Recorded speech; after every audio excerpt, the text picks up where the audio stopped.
Hi అండి. అందరికీ నమస్కారం. Welcome to my channel. ఈ వీడియోలో ప్రభుత్వ పెన్షనర్లందరికీ పిడుగు లాంటి వార్త.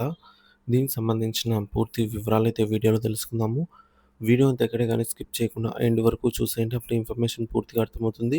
అలాగే వీడియో చూస్తున్న ప్రతి ఒక్కరు వీడియోకి లైక్ చేయండి ఫ్రెండ్స్. ఈ వీడియోని తోటి పెన్షనర్ మిత్రులతో అయితే షేర్ చేయండి.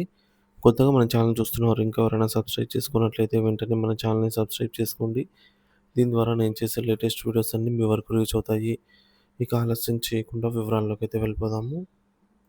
ఫ్రెండ్స్ ఇక విషయానికొచ్చినట్లయితే పెన్షనర్లపై పిడుగు, డీఏ వేతన సంఘం ప్రయోజనాలకు స్వస్తి, ఆర్థిక చట్టం 2025తో కేంద్రం సంచలన నిర్ణయం.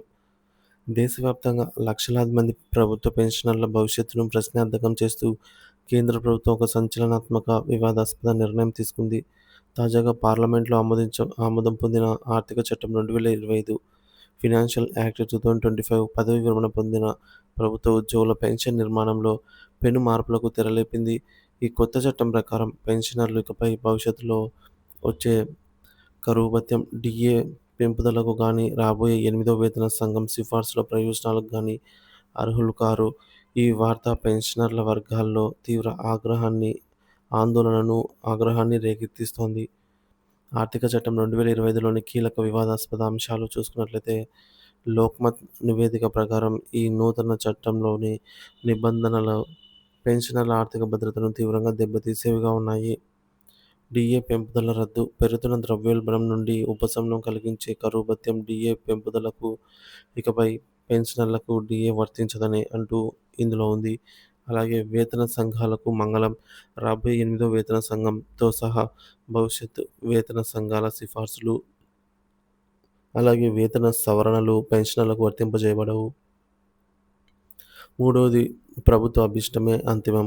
పెన్షన్ లేదా భత్యాలలో ఏవైనా మార్పులు చేయాలా వద్దా అన్నది పూర్తిగా ప్రభుత్వ అభిష్టానుసారం నిర్ణయించబడుతుంది. ఒకవేళ ప్రభుత్వం ఏదైనా పెంపుదలకు అంగీకరించినా అది నిర్ణయం తీసుకున్న తేదీ నుంచి మాత్రమే అమలవుతుందని కూడా ఇందులో ఉంది. అలాగే అర్రియర్స్‌కు చెల్లుచీటీ, బకాయిలు గడిచిన కాలానికి సంబంధించి ఎటువంటి బకాయిలు చెల్లించబడవనైతే ఉంది. న్యాయ పోరాటానికి ఆస్కారం లేదు. ఈ నిబంధనలను పెన్షనర్లు న్యాయస్థానాల్లో చట్టబద్ధంగా సవాలు చేసే హక్కును కూడా ఈ చట్టం హరించి వేస్తున్నట్టు తెలుస్తోంది. ఈ సుప్రీంకోర్టు చారిత్రాత్మక తీర్పుకు సుప్రీంకోర్టు ఆదేశాల ఉల్లంఘనేనా ఇది అంటే ముమ్మాటికి అవుననే చెప్పాలి. ఎందుకంటే ఈ కొత్త చట్టం దశాబ్దాల క్రితం పెన్షనర్ల హక్కులను కాపాడుతూ సుప్రీంకోర్టు ఇచ్చిన చారిత్రాత్మక తీర్పును నిర్వీర్యం చేస్తున్నదని న్యాయ నిపుణులు, ఉద్యోగ సంఘాలు ఆరోపిస్తున్నాయి. 1982 సుప్రీంకోర్టు తీర్పు నాటి supreme court chief justice Y V Chandrachud నేతృత్వంలోని 5గురు న్యాయమూర్తుల ధర్మాసనం పెన్షనర్లందరూ ఒకే వర్గమని, వారి పదవీ విరమణ తేదీతో సంబంధం లేకుండా అందరినీ సమానంగా చూడాలని తీర్పిచ్చింది. చివరగా పొందిన వేతనంలో 50% పెన్షన్‌గా నిర్ధారించింది. ఈ తీర్పు వెలువడిన సెప్టెంబర్ 17 నేటికి పెన్షనర్ల దినోత్సవంగానైతే జరుపుకుంటున్నారు. అటువంటి తీర్పుకైతే భంగం వాటిల్లినట్టే చెప్పాలి. సో, ప్రస్తుత పరిస్థితి ఆర్థిక చట్టం 2025 ఈ చారిత్రాత్మక తీర్పు స్ఫూర్తిని, దాని ద్వారా లభించిన రక్షణను పూర్తిగా కాలరాస్తోందని, పెన్షనర్ల మధ్య వివక్షకు దారితీస్తుందని విమర్శలు వెల్లువెత్తుతున్నాయి. పెన్షనర్ల భవిష్యత్తు ఏమిటి? ఈ నిర్ణయం పెన్షనర్లపై తీవ్ర ప్రతికూల ప్రభావం చూపనుంది. పెరుగుతున్న ధరలు, వైద్య ఖర్చులతో సతమతమయ్యే వృద్ధాప్యంలో ఈ డీఏ పెంపుదల లేకపోవడం వారి జీవన ప్రమాణాలను దారుణంగా దెబ్బతీస్తుంది. వేతన సంఘాల ప్రయోజనాలు అందకపోవడం వల్ల ప్రస్తుతం సర్వీస్‌లో ఉన్న ఉద్యోగులకు, రిటైర్ అయిన వారికి మధ్య ఆర్థిక వ్యత్యాసం భారీగా పెరిగిపోతుంది. ఇది రాజ్యాంగం ప్రసాదించిన సమానత్వ హక్కు. ఈ హక్కుకు విఘాతం కల్పించడమేనని పలువురు అభిప్రాయపడుతూ ఉన్నారు. మరి కేంద్రంలో ఇలా జరిగితే రాష్ట్రానికి ఏంటి సంబంధం అనేది అనొచ్చు. మన కేంద్ర ప్రభుత్వం ఏదైతే ప్రకటిస్తుందో రాష్ట్ర ప్రభుత్వాలు కూడా దాన్ని ఇంప్లిమెంట్ చేస్తూ వస్తున్నాయి. సో, ముఖ్యంగా డీఏలు, ఈ పీఆర్సీలతో సంబంధం లేకుండా ఇటువంటి ఆహ్, ఏవైనా తగ్గింపులు ఉన్నట్లయితే వాటిని అమలుపరుస్తున్నటువంటి నేపథ్యంలో, సో, ఇది దేశవ్యాప్తంగా పెను ప్రమాదమే అనే చెప్పాలండి. ఎందుకంటే ఈ యొక్క ఫినాన్షియల్ యాక్ట్ 2025 ఆహ్, బిల్లు గురించి ఏపీ పెన్షనర్స్ అసోసియేషన్ రాష్ట్ర అధ్యక్షులు వారైతే దీని గురించి కూడా స్పందించడం జరిగింది. ఆయన ఈ విధంగా అంటున్నారు. అందరికీ నమస్కారం. మొన్న మంగళవారం నాడు కేంద్ర ఆర్థిక బిల్లు 2025లో భాగంగా కేంద్ర ప్రభుత్వం ప్రతిపాదించినటువంటి కేంద్ర పౌర సేవల అంటే పెన్షనర్స్ యొక్క నిబంధనల సవరణ బిల్లు సభ ఆమోదించడం జరిగింది. అయితే దీనివల్ల పే రివిజన్ కమిషన్ ఏ రోజునైతే రిపోర్ట్ ఇచ్చి అమలుపరచాలని ఒక కట్ ఆఫ్ డేట్ ఇస్తుందో ఆ రోజు తర్వాత అయిన వాళ్ళకి మాత్రమే ఈ పే రివిజన్ యొక్క ప్రతిఫలాలు అందుతాయి. మరి మిగతా పూర్వం రిటైర్ అయిన వాళ్ళకి ఇది వర్తించదు అనేటువంటి ఒక సారాంశం దీంట్లో మనకి కనపడుతుంది. దీని మీదట ప్రతి పెన్షనర్ కూడా కంగారు పడిపోయి చాలామంది ఫోన్ చేసి ఏమిటండి ఏం చేస్తారు, అలాగే మెసేజ్లు బట్టి ఏం చేయాలి అనేటువంటి అనేక మంది మాకు అడగడం జరుగుతుంది. ప్రభుత్వం ఒక్కసారి ఆలోచించాలి. వృత్తిపరంగా సమాజ సేవలో 35 సంవత్సరాలు పైబడి పనిచేసి రిటైర్ అయిన వాళ్ళు ఈవేళ ఇది మాపై పిచ్చుకు మీద బ్రహ్మాస్త్రంలాగా ఇలా పెట్టడం అనేది ఏమాత్రం సమంజసం కాదు. మరొకసారి పునరాలోచన చేయాలి. అయినప్పటికీ ఇంకా పూర్తి సమాచారం మనకు అంది రావాల్సి ఉంది. అది వచ్చిన తర్వాత ఏం చేయాలి అనేటువంటి విషయాన్ని కూడా మేము మీకు అందరికీ కూడా తెలియపరుస్తాం.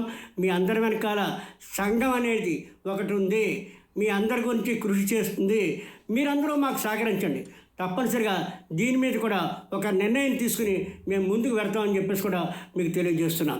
అలాగే ఆంధ్రప్రదేశ్లోని 4 లక్షల మంది రిటైర్డ్ ఎంప్లాయీస్ తరఫుని AP state government retired employees association రాష్ట్ర అధ్యక్షుడిగా మీకు అందరికి కూడా దీని గురించి మీరు ఏమీ కంగారు పడద్దు. మేమంతా కూడా తప్పనిసరిగా మీ అందరి వెనకాల ఉండి కృషి చేసి దీన్ని కూడా ఏ విధంగా మన అందరికీ ఇబ్బంది లేకుండా పరిష్కారం చేసేటువంటి మార్గాన్ని కూడా మేము ముందు ఉంటామని చెప్పేసి కూడా తెలియజేసుకుంటూ సెలవు. విన్నారు కదా ఫ్రెండ్స్. ఈ విధంగా అయితే ఏపీలో కూడా దీనికి సంబంధించి పెన్షనర్స్ ఆందోళన చెందుతున్నారు, కంగారు పడుతున్నారు. ఇది ఎందుకంటే ఇనిషియల్‌గానే అంటే మొదల్లోనే దీన్నైతే తీవ్రంగా పట్టించుకోవాల్సిన అవసరం ఎంతైనా ఉంది. ఎందుకంటే దీన్ని మనం నెగ్లెక్ట్ చేసినామంటే మళ్ళీ తర్వాత చేయడానికి ఏముండదు. కాబట్టి ఈ విధంగా అయితే ఉద్యమాలు కూడా దారితీస్తుందనమాట. So, retired regular MEO C Ramaraju గారైతే ఈ విధంగా లేఖ రాసుకొచ్చారండి. ఉద్యోగ పెన్షన్లను ఉద్దేశించి, ఉద్యోగులారా, పెన్షనర్లారా మేల్కొనండి. ఇది మనందరి ఉనికిని సంబంధించిన పోరాటము. ఉద్యమ అభినందనాలతో అని చెప్పి పైన చదివిన వార్త కేవలం అక్షరాల సమూహం కాదు, మన భవిష్యత్తుపై ప్రభుత్వం వేస్తున్న గొడ్డలి వీటు లాంటిది. ఈరోజు సర్వీస్‌లో ఉన్న ప్రతి ఉద్యోగి రేపటి పెన్షనరే అన్న సత్యాన్ని విస్మరించకూడదు. పదవీ విరమణ తర్వాత ప్రశాంత జీవితం గడపడం, ద్రవ్యోల్బణానికి అనుగుణంగా ప్రయోజనాలు పొందడం మన చట్టబద్ధమైన నైతికమైన హక్కు. కానీ కేంద్ర ప్రభుత్వం తీసుకొచ్చిన ఆర్థిక చట్టం 2025 ఫినాన్షియల్ యాక్ట్ 2025 బిల్లు ఈ హక్కును నిర్దాక్షిణ్యంగా కాలరాస్తోంది. ఆలోచించండి. పెరుగుతున్న నిత్యావసరాల ధరలకు ఆకాశం అంటుతున్నటువంటి వైద్య ఖర్చులకు మన పెన్షన్ ఎలా సరిపోతుంది? డీఏ పెంపుదల లేకపోతే మన కొనుగోలు శక్తి ప్రతి ఏటా ఎలా హరించుకుపోతుంది? ఈరోజు పెన్షనర్లకు జరిగిన అన్యాయం రేపు మనకు జరగదని గ్యారంటీ ఏమిటి? అలాగే ఇది కేవలం పెన్షనర్ల సమస్య కాదు, మనందరి ఉమ్మడి సమస్య. మన హక్కులను కాపాడుకోవటానికి ప్రభుత్వం నిరంకుశ విధానాలను ఎదిరించడానికి ఇది సరైన సమయము.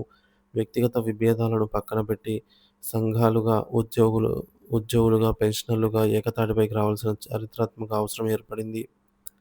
మన కర్తవ్యం ఐక్యత. అన్ని ఉద్యోగ